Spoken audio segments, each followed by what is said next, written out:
नमस्कार, आप देख रहे हैं अपने उत्तराखंड में। हूं आपके साथ संदीप तिवारी। मुख्यमंत्री पुष्कर सिंह धामी की फ्लीट वाडिया हिमालयन भूविज्ञान संस्थान से सचिवालय आ रही थी। इस दौरान मुख्यमंत्री ने ओएनजीसी चौक के समीप स्कूटी पर सवार दो युवकों को स्कूटी से गिरते देखा। मुख्यमंत्री ने काफिला रुकवाकर दोनों युवकों की हालचाल जाना। वहीं युवकों को मामूली चोट आई थी। मुख्यमंत्री ने मौके पर तैनात पुलिस अधिकारियों को निर्देश दिए कि युवकों को शीघ्र आवश्यक उपचार उपलब्ध कराएं।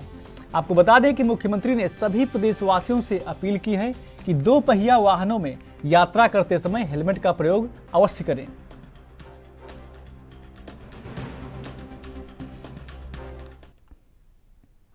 मुख्यमंत्री पुष्कर सिंह धामी ने गुरुवार को हरिद्वार स्थित पंतद्वीप मैदान पहुंचकर 48वीं राष्ट्रीय जूनियर कबड्डी चैंपियनशिप 2022 का दीप प्रज्वलित कर शुभारंभ किया। मुख्यमंत्री ने देश के 30 राज्यों से आए खिलाड़ियों के साथ सांकेतिक रूप से कबड्डी खेलते हुए खिलाड़ियों का उत्साहवर्धन किया। वहीं मुख्यमंत्री ने कार्यक्रम में खिलाड़ियों को संबोधित करते हुए कहा कि खिलाड़ी खेल को खेल की भावना से खेलकर देश का नाम रोशन करें।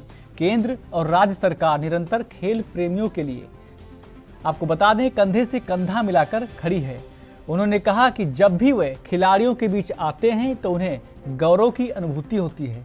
कहा कि कबड्डी एक रोचक खेल है जिसे उन्होंने बाल्यकाल में काफ़ी खेला है। उन्होंने कहा कि खिलाड़ियों के बीच आकर सकारात्मक ऊर्जा का संचार होता है।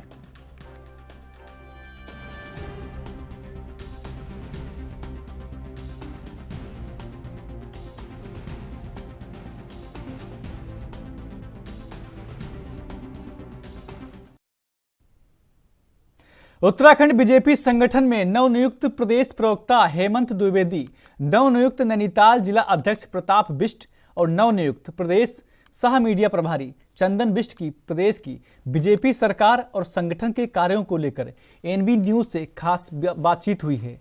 वहीं उन्होंने एनबी न्यूज से बातचीत में कई अहम जानकारी साझा की है। एक और जहां धामी सरकार के द्वारा लगातार विकास कार्य किए जा रहे हैं, वहीं दूसरी तरफ भारतीय जनता पार्टी अपने संगठन को मजबूत करने के लिए और यहां पर जो लगातार संगठन को आगे बढ़ाने के लिए लगातार यहां पर जो नए चेहरे हैं उनको मौका दिया जा रहा है। धामी सरकार के द्वारा जो काम किए जा रहे हैं विकास के पूरे प्रदेश में, प्रवक्ता की भूमिका में आप आ चुके हैं, पूर्व मंत्री आप रह चुके हैं, जानते हैं उत्तराखंड की भौगोलिक स्थिति को और यहाँ के विकास कार्यों को। देखिए, संगठन की एक व्यवस्था है और संगठन के निमित्त समय समय पर सभी को दायित्व दिए जाते हैं। जब जो पार्टी जो दायित्व देती है उस दायित्व का हर कार्यकर्ता जो है कि निर्वहन करता है। पार्टी ने मुझे प्रवक्ता बनाया है, प्रवक्ता की जिम्मेदारी दी है। मेरा काम सरकार और संगठन के बीच में तालमेल और हमारे सरकार की बातें, सरकार के कार्य, सरकार की जितनी भी जन कल्याणकारी योजनाएं हैं उनको आप सब लोगों के माध्यम से, मीडिया के माध्यम से जनता तक पहुँचाने का कार्य करना है। ये मेरी जिम्मेदारी है, नैतिक जिम्मेदारी भी है। निश्चित ही मैं आप सब लोगों के सहयोग से इस कार्य को बखूबी निभाने का प्रयास करूँगा। नैनीताल जिला अध्यक्ष की बात कर रहे हैं, यहाँ पर प्रताप जी को कहीं ना कहीं पार्टी से आशीर्वाद दिया गया है। मेरे साथ मौजूद है, उनसे बात करते हैं। प्रताप जी, नैनीताल जिला अध्यक्ष बना दिया गया है आपको, किस तरीके से आप रूपरेखा रख रहे हैं? नैनीताल जिला अध्यक्ष बनने के बाद से नैनीताल जिले के अंदर वीआईपी जिला गिना जाता है इसको, और यहाँ पर भाजपा का इस समय वर्चस्व, ये वर्चस्व आगे किस प्रकार कायम रहने वाला है? निश्चित तौर पर विश्व के सबसे बड़े संगठन भारतीय जनता पार्टी ने इस नैनीताल जिले में मुझे जिला अध्यक्ष का दायित्व दिया है। मैं आभार व्यक्त करता हूं अपने सभी शीर्ष नेतृत्व का, और जैसा कि मुझ पर विश्वास जताया है और लगातार पिछले 20-25 वर्षों से मैं भारतीय जनता पार्टी के संगठन में कार्य कर रहा हूं।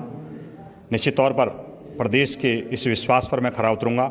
मेरा प्रयास रहेगा कि मैं अपनी पूरी ईमानदारी, निष्ठा से भारतीय जनता पार्टी के प्रत्येक कार्यकर्ता के सुख दुख में शामिल हूँ, और जो अंत्योदय की हमारी विचारधारा है, अंतिम व्यक्ति तक पहुँचने का जो कार्य हमारी सरकार और हमारा संगठन मिलकर कर रहा है, इस पर हम सफल होंगे और आगामी जितने भी हमारे सामने चुनौतियाँ आएंगी चुनावों की, उनको अधिक से अधिक पिछले उससे रिकॉर्ड को तोड़ते हुए आगे को जिताने का मेरा ऐसा प्रयास रहेगा।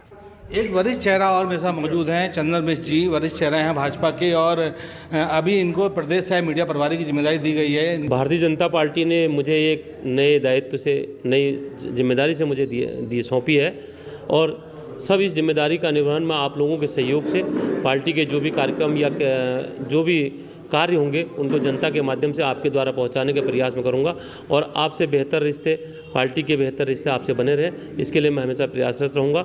और मीडिया का हमेशा, मुझे पहले भी सभी परिचित है, सबका सहयोग रहा है, तो इसलिए मैं समझता हूं कि मीडिया मुझे आगे भी सभी कार्यों के लिए अपना सहयोग देता रहेगा। संगठन के जो तमाम पदाधिकारी उनको साफ कर दिया गया है कि संगठन को लगातार मजबूत किया जाएगा और सरकार के जो काम है उनको कहीं ना कहीं जनता तक सफलतापूर्वक पहुंचाने का कार्य यहाँ पर उनकी तरफ से किया जाएगा।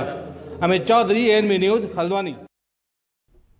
अल्मोड़ा से शोभन सिंह जीना विश्वविद्यालय में छात्र संघ चुनाव की तिथि शीघ्र घोषित करने की मांग को लेकर अखिल भारतीय विद्यार्थी परिषद अल्मोड़ा इकाई के कार्यकर्ताओं ने उच्च शिक्षा मंत्री डॉक्टर धन सिंह रावत का पुतला फूंका।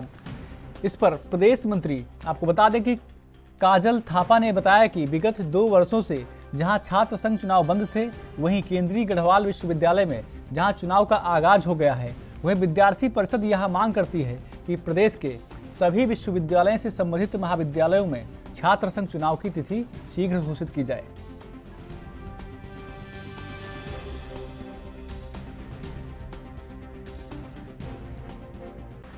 चुनाव से लगातार का चुनाव हो रहा है, तो वहीं अखिल भारतीय विद्यार्थी परिषद विगत कोरोना महामारी से 2 वर्ष से चुनाव नहीं हो पाए, लेकिन जिस तरीके से श्रीनगर केंद्रीय विश्वविद्यालय में छात्र संघ के चुनाव का आगाज हो गया है, तो आज अखिल भारतीय विद्यार्थी परिषद ने उच्च शिक्षा मंत्री धन सिंह रावत जी का पुतला फूंका है और अखिल भारतीय विद्यार्थी परिषद मांग करती है कि जल्द से जल्द चुनाव की तिथि स्पष्ट हो, ताकि छात्र संघ की नींव माने जाने वाले छात्र संघ चुनाव जल्द से जल्द पूरे उत्तरांचल प्रदेश में हो सके। और अखिल भारतीय विद्यार्थी परिषद अगर जल्द से जल्द अगर छात्र संघ चुनाव की तिथि को स्पष्ट नहीं किया गया, तो विद्यार्थी परिषद पूरे प्रदेश में उग्र आंदोलन के लिए बाध्य होगी, जिसकी समस्त जिम्मेदारी विश्वविद्यालय प्रशासन और उत्तराखंड सरकार की होगी।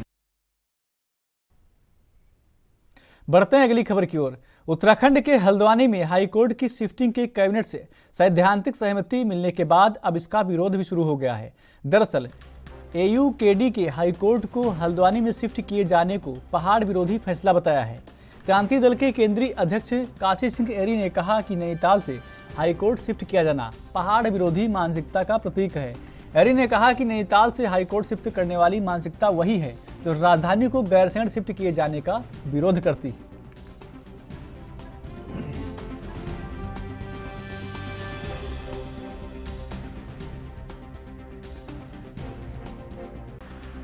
ये कौन सी मानसिकता काम कर रही है पहाड़ के खिलाफ? ये वही मानसिकता है जो स्थायी राजधानी को, परमानेंट कैपिटल को गैरसैंण में जाने से रोकती रही है और राजधानी का मसला गैरसैंण बनाम देहरादून करके इन्होंने इसको उलझाया है। तो उसी मानसिकता के तहत नैनीताल के हाई कोर्ट को हल्द्वानी शिफ्ट करने की बात हो रही है।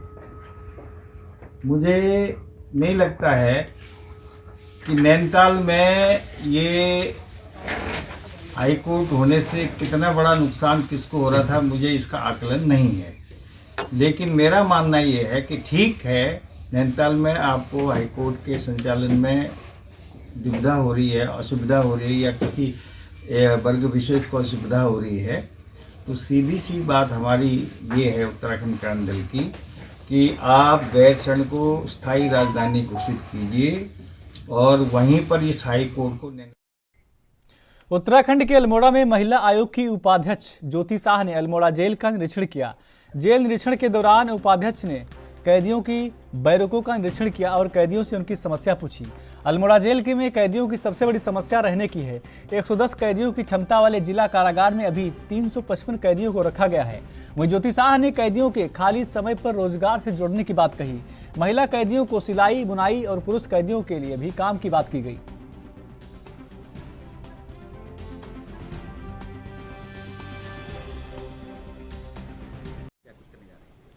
आज मैंने यहाँ अल्मोड़ा जेल का निरीक्षण किया। इसमें जेल निरीक्षक जो हमारे हैं उनसे मिल करके बंदियों की समस्या भी जानी। पहले तो उनसे ही पूछा कि क्या क्या समस्या आ रही हैं, फिर बंदियों से भी सबसे उनकी समस्या पूछी। तो हमने ये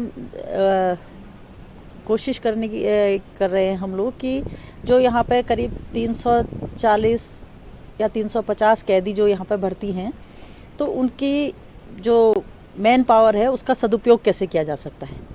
इस विषय में जेलर साहब ने भी मुझे बताया कि काफ़ी लोग कई चीज़ों के लिए इच्छुक हैं। कई यहाँ पर नई नई किस्म की बहुत सारी चीज़ें हमने यहाँ पे देखी जो कैदियों द्वारा बनाई गई थी और उनके निर्माण किया गया था। तो उसके लिए हमने महिला कैदियों के लिए विशेष रूप से सिलाई बिनाई कढ़ाई प्रशिक्षण के लिए आपस में बात की। एक एनजीओ से भी मैंने बात की, तो उन्होंने आश्वासन दिया है कि वो यहाँ पर इनको आकर प्रशिक्षण भी देंगी और उनसे काम करवा के उनको सामान को स्वयं खरीदेंगी, जो उनके बनाए उत्पाद हैं उनको स्वयं खरीदेंगी ताकि उनको उनका मेहनताना। भारतीय क्रिकेटर विराट कोहली अपनी पत्नी अनुष्का शर्मा और बेटी वामिका के साथ उत्तराखंड दौरे पर हैं। बीते रोज कोहली हेलीकॉप्टर से भवाली के सैनिक स्कूल में हेलीपैड पर उतरे, जिसके बाद आज विराट कोहली बाबा नीम करौली के धाम पहुंचे, जहां विराट कोहली और अनुष्का शर्मा ने बाबा नीम करौली धाम में पूजा अर्चना की, जिसके बाद उन्होंने बाबा के धाम में हनुमान चालीसा का पाठ भी किया। इस दौरान अनुष्का शर्मा और विराट ने बाबा नीम करौली महाराज की आरती में प्रतिभाग कर भंडारे का प्रसाद ग्रहण किया। विराट और अनुष्का के मंदिर पहुंचने की सूचना पर उनके सैकड़ों प्रशंसक मंदिर के गेट के बाहर जमा हो गए। हालांकि अनुष्का और विराट बिना प्रशंसकों से मिले मुक्तेश्वर वापस चले गए। आपको बता दें कि विराट और अनुष्का ने मंदिर समिति के लोगों के साथ फोटो भी खिंचवाई।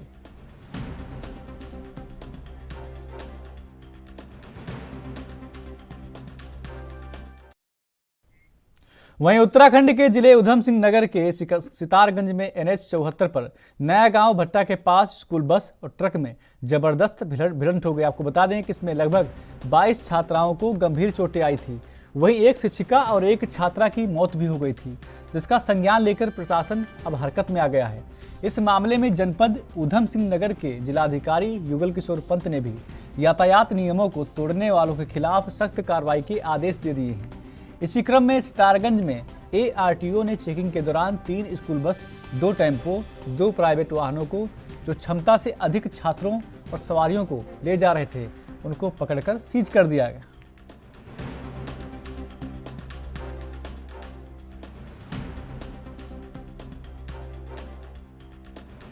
अभियान चला रखा है, खासकर स्कूल बसों के खिलाफ और जो प्राइवेट गाड़ियां हैं जो स्कूल के बच्चे ढोती हैं उनके खिलाफ, और ख़ासकर ऐसे टेम्पो मैजिक जो कि ओवरलोडेड बच्चे ढोते हैं उनके खिलाफ, जिनके पास फिटनेस परमिट नहीं है। तो कुल मिलाकर इस तरह के सभी कैटेगरी में जो वाहन बंद किए गए हैं, हम लोगों ने 12 वाहनों का चालान किया है और 7 गाड़ियां हमने यहाँ पे मंडी परिषद में, एक सरकड़ा चेक पोस्ट पे भी बंद की है हमने, और 6 वाहन यहाँ बंद किए हैं। कुल मिलाकर 7 वाहन हम लोगों ने सीज किए हैं और उनके DL के लिए एंड परमिट के लिए रिकमेंडेशन किया है कैंसिलेशन के लिए। इसमें हमारे पास 3 स्कूल बसें हैं, बाकी हमारे 2 जो हैं प्राइवेट वाहन हैं और 2 हमारे जो हैं ये टेम्पो टाइप के वाहन हैं जो ओवरलोडेड सवारी भर के चल रहे थे, आपके स्कूल के बच्चे ढो रहे थे, तो उनके खिलाफ भी कार्रवाई की गई है। नहीं, अभी तो नहीं पकड़ में आया। दूसरा कंसंट्रेशन हमारा स्कूल की बसों के ऊपर था। उन बस गाड़ियों के खिलाफ भी कार्रवाई की जाएगी, लेकिन वो अन्य फिर कभी कर ली जाएगी उसको, क्योंकि जैसे आप बता रहे हैं सुबह पकड़े जाते हैं, तो इसी तरह की मॉर्निंग चेकिंग की जाएगी और इनको बंद किया जाएगा फिर अगर बॉर्डर से आते पाए गए तो। फिलहाल अभी जो कंसंट्रेट हम लोगों का कर रहे हैं, हम केवल स्कूल की बसों पे कर रहे हैं। स्कूल की बसों पे, स्कूल वैन पे, खासकर ऐसी गाड़ियों पे, प्राइवेट गाड़ियों पे जो स्कूल के बच्चे ढो रही हैं, और टेम्पो या मैजिक इस तरह के या ई-रिक्शा इस तरह की गाड़ियाँ जो स्कूल के बच्चे बहुत ज़्यादा ओवरलोडेड ढो रहे हैं बिना पेपरों के, तो अभी कंसंट्रेशन इसी। हल्द्वानी में लंबे समय से मिल रही शिकायतों के बाद आज SDM मनीष कुमार सिंह ने 12 सरकारी विभागों के कार्यालय में ताबड़तोड़ छापेमारी अभियान चलाया, जिसमें 26 अधिकारी कर्मचारी नदारद मिले। SDM की छापेमारी से सरकारी विभागों में हड़कंप मच गया। SDM मनीष कुमार ने बताया कि RTO, तहसील, रजिस्ट्रार ऑफिस समेत 12 कार्यालयों में छापेमारी की गई है।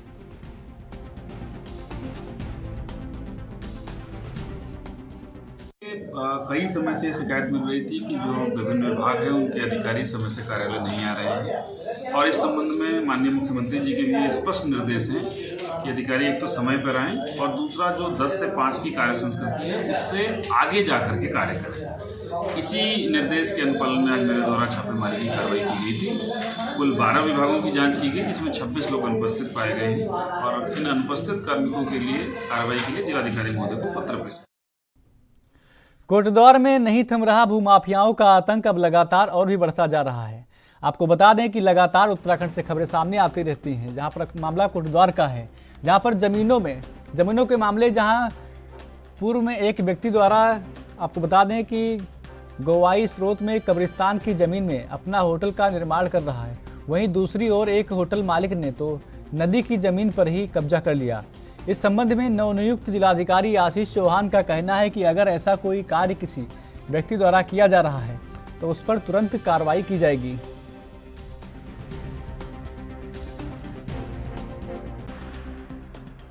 आपसे जो इस संबंध में जो भी पर्टिकुलर इंक्रोचमेंट आपके द्वारा मुझे बताया जाएगा और उसमें अगर कोई फैक्ट्स और मतलब वो चीज़ पाई जाती है, सत्यता पाई जाती है तो अकॉर्डिंगली एक्शन रिपोर्ट में वो जमीन अवैध बताई गई है, कब्जे अवैध बताए गए, लेकिन आप मुझे जैसे ही सूचना देंगे पूरी प्रॉपर विस्तृत। उत्तराखंड के लैंसडाउन के एक इंटर कॉलेज में फिर से कक्षाओं का संचालन किया जाएगा।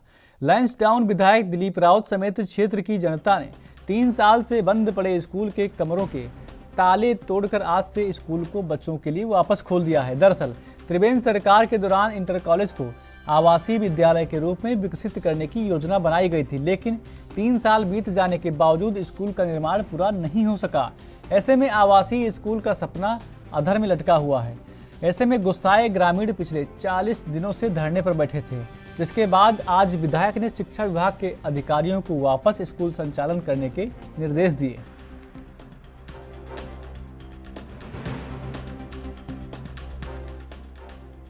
करीब 3 साल पहले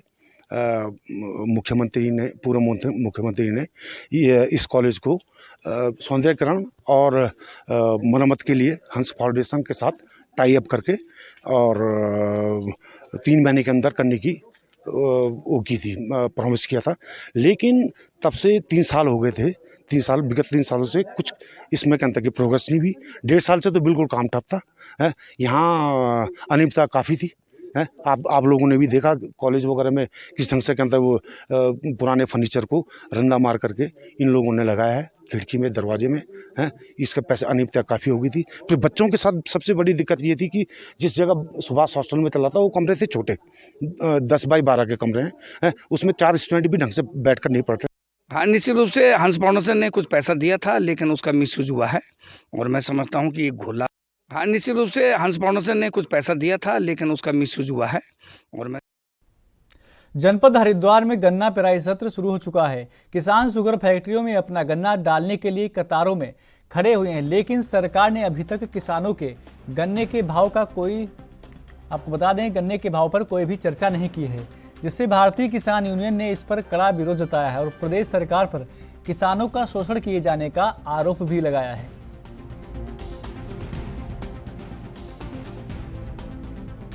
गन्ने के भाव पर इन सरकारों का ध्यान नहीं है। सरकार तो किसान को मिटाने पर लग रही है। ये तो हमने गाजीपुर बॉर्डर पर 11 महीने आंदोलन करके 13 महीने तो हमने अपनी जान बचा ली। ये सरकार तो सारी जनता को खा जाएगी एक तरह। भाई वह गोदाम थे डैनी के बड़े बड़े, आज में फिर शुरू करने जा रही है तो सारा अनाज उसमें स्टोर हो जाता। एक गरीब जो किसान मजदूर है उसकी रोटी के लल्ले पड़ते, रोटी पर कब्जा करना चाह रहे हैं। तो किसान की कोई सुविधा नहीं दे रहे। हरियाणा में, पंजाब में जो 380 रुपये गन्ने का रेट हो गया, तो हमारा रेट पहले पूरे देश में सबसे ज़्यादा, जब निशंक था मुख्यमंत्री, सबसे ज़्यादा पूरे देश में रेट था यहाँ। तो हम धामी जी से कह रहे हैं कि सारे देश में नाम करके फालतू करके तो अपना नाम कर लें। तो किसान को भी थोड़ा अच्छा लगा, तो अपनी तनख्वाहें दुगनी कर ली, मैं वापस करी जा। जिस किसान की मात्र 1000 रुपये पेंशन अभी जाएगी तो उसकी 5000 रुपये पेंशन हो जा। जिनकी 1.5 लाख की 3 लाख करने की चिंता होगी, 1000 की 5000 करने की चिंता नहीं हो रही। तो ये कानून हमें समझ में नहीं आ रहा कैसी सरकार है, क्या कर रहे हैं। जब किसान की ढब को आप बढ़ोगे तो किसान भी आपकी ढब को बढ़ेगा। जब किसान मजदूर की खाल तारोगे तो वो भी आपसे नाराज होगा। हमें किसी सरकार तो कोई दुश्मनी नहीं है, हम उसकी नीतियों तो और उनकी नीयत तो हमारी जो उनका विरोध है। उत्तराखंड के इस खास बुलेटिन में मेरे साथ इतना ही। बाकी देश प्रदेश की तमाम खबरों के लिए देखते रहिए एनबी न्यूज़। नमस्कार।